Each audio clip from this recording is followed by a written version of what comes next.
Kecelakaan truk ini terjadi di Jalan Tanjakan Hutan Lambu Sango, Kecamatan Kapuntori, Kabupaten Buton, Sulawesi Tenggara. Mobil truk terjun ke jurang sedalam 10 meter setelah tak bisa menanjak.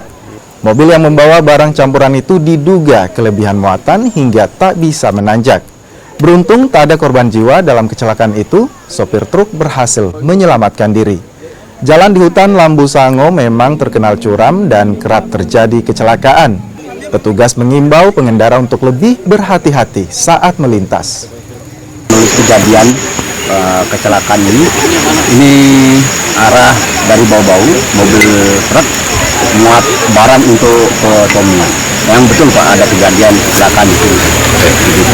Pak, bagaimana prosesnya sampai bisa terguling begini? Nah, ini mungkin keberatan muatan. Jadi pas di pendakian mungkin dia tidak bisa mendaki lagi. Jadi dia turun Pak. Mundur Pak ya? Penurunan Pak. Mundur. Ya. Pak, bagaimana yang kondisi sopirnya atau krunya nih Pak? Kondisi supir masih sehat Pak. Artinya tidak ada luka-luka, cuma mungkin materi yang bisa kerugian.